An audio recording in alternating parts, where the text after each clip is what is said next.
Hello everyone, welcome back to Sri kitchen. ఈరోజు ఈ వీడియోలో సమ్మర్ స్పెషల్గా చేస్తున్న పచ్చిపులుసుల్లో 4వ పచ్చిపులుసుని అయితే చూపించబోతున్నాను.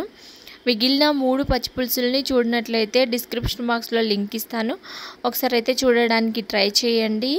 ఇంకా చాలా ఈజీగా ఏ విధంగా తయారు చేయాలో చూద్దాము.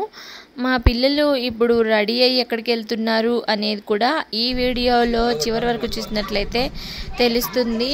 ఇంకా అదేవిధంగా వీడియో చివర్లో వెళ్ళిన ప్లేస్ని కూడా డిస్క్రిప్షన్ బాక్స్లో అదేవిధంగా అడ్రస్ అనేది మెన్షన్ చేస్తాను. వీడియో స్కిప్ అవ్వకుండా చూడడానికి ట్రై చేయండి. ఫస్ట్ అయితే ఈ రెసిపీ ఏ విధంగా తయారు చేయాలో చూద్దాము.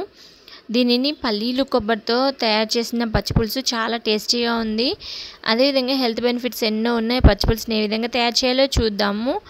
దీనికి 1 కప్పు వరకు కొబ్బరి తీసుకున్నాను, 1/2 కప్పు వరకే పల్లీలు తీసుకున్నాను. ఈ రెండింటిని యూజ్ చేసి మనము ఈ పచ్చిపులుసుని అయితే ప్రిపేర్ చేద్దాం. ఫస్ట్ అయితే ఒక కళాయి తీసుకొని అందులో 1/2 బౌల్ వరకు వేసుకున్న పల్లీలను అయితే వేసుకొని దూరగా వేయించుకోవాలి.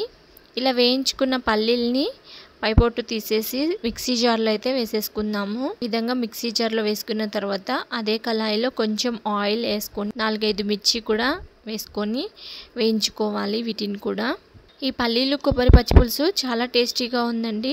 మెయిన్గా కొబ్బరి వేయడం వలన మనకి పచ్చిపులుసు అనేది చాలా టేస్టీగా ఉంది. వీటిని కూడా వేయించుకొని అదే మిక్సీ జార్లో వేసుకుందాము.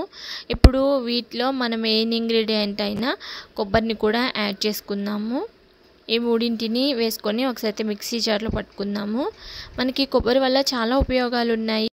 ముఖ్యమైన ప్రాధాన్యత ఏంటి అంటే కొబ్బరి చెట్టుకు ఉన్న ప్రతి భాగం కూడా మనకి చాలా ఉపయోగపడుతుంది. ఏ చెట్టుకి లేని ఈ ప్రాధాన్యత అయితే దీనికి ఉంటుంది. అందుకనే ప్రకృతి ఇచ్చిన వరంగా కొబ్బరి చెట్టుని పరిగణిస్తారు. దీనిలో ఉన్న ప్రతి పార్ట్ ఏ విధంగా ఉపయోగపడుతుంది అనేది ఫస్ట్ అయితే చూద్దాము. మనకి ఫస్ట్ కొబ్బరి వాటర్ తెలుసు కదా, వాటర్ తీసుకోవడం వలన బాడీ డీహైడ్రేట్ అవ్వకుండా ఉంటుంది. అదేవిధంగా దీనిలో ఉన్న యాంటీ ఆక్సిడెంట్ల వలన ఇమ్యూనిటీ అనేది పెరుగుతుంది. ఇంకా పచ్చి కొబ్బరి ఇది తినడం వలన జ్ఞాపక శక్తి మెరుగవుతుంది. అదేవిధంగా ఇందులో ఉన్న వేర్లు చూసినట్లయితే మందుల తయారీలో యూజ్ చేస్తారు. కలర్స్ మేకింగ్ కూడా ఈ కొబ్బరి వేర్లు అనేవి ఉపయోగపడతాయి. దీనిలో ఉన్న కాండం చెక్క కోసం యూజ్ చేస్తారు. అలంకరణ వస్తువుల తయారీకి, ఫర్నిచర్, ఇళ్ళ వంటి నిర్మాణానికి ఈ కాండం అనేది యూజ్ అవుతుంది. దీనిలో ఉన్న ఆకులు పెళ్ళిళ్ళకి, పందిళ్ళు వేయడానికి, ఇంకా పండుగలప్పుడు మన శుభకార్యానికి యూజ్ చేయడానికి కూడా మనం ఈ కొబ్బరి ఆకుల్ని యూజ్ చేస్తూ ఉంటాము. వీటితో పాటు ఈనెలు తీసుకొని చీపుర్లు తయారు చేస్తూ ఉంటాం. టోపీలు, పాత్రలు, అలంకరణలు, పందిళ్ళు వేయడానికి మనకి ఈ కొబ్బరి చెట్టు అనేది చాలా ఉపయోగపడుతుంది. వీటితో పాటు కొబ్బరి నుంచి వచ్చే ఆయిల్ వంటలకు, మసాజ్ల కోసం, హెయిర్ కేర్, స్కిన్ కేర్ ఇలాంటి వాటి అన్నింటికి మనకి కొబ్బరి నూనె అనేది ఉపయోగపడుతుంది. యాంటీ బ్యాక్టీరియల్ గుణాలు ఎక్కువగా ఉండడం వల్ల మనకి రక్షణ కలిగిస్తుంది. ఇన్ని ఆరోగ్య ప్రయోజనాలతో పాటు నిత్యావసరాలని తీర్చే ఈ చెట్టుని ప్రకృతి ఇచ్చిన వరంగా పరిగణిస్తారు. ఇప్పుడు మనము మిక్సీ జార్లో పట్టుకున్న పల్లీలు, కొబ్బరి, పచ్చిమిర్చిలో చింతపండు పులుసు వేసి ఎంత అవసరం ఉంటే అంత వాటర్ అయితే యాడ్ చేసుకోవాలి. ఇందులోనే సన్నగా కట్ చేసుకున్న ఆనియన్స్ని కూడా యాడ్ చేసుకుందాము. తాలింపు వేసుకున్నాం కదా, ఆ తాలింపుని కూడా ఇందులో యాడ్ చేసుకోవడమే. అంతే అండి, ఎంతో టేస్టీ అయిన పచ్చి పులుసు రెడీ. ఎంతో టేస్టీ అయిన కొబ్బరి పులుసుని ఒకసారి మీరు కూడా ట్రై చేసి చూడండి, చాలా టేస్టీగా ఉంది.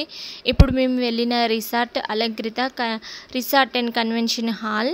ఇందులో పెళ్ళిళ్ళు, ఎలాంటి శుభకార్యాలైనా జరుగుతాయి. ఇంకో సైడ్ మనకి పిల్లలు ఆడుకునే గేమ్స్ అయితే ఉంటాయి. మెయిన్గా స్విమ్మింగ్ పూల్. ఇందులో పిల్లలు అయితే చాలా బాగా ఎంజాయ్ చేయొచ్చు.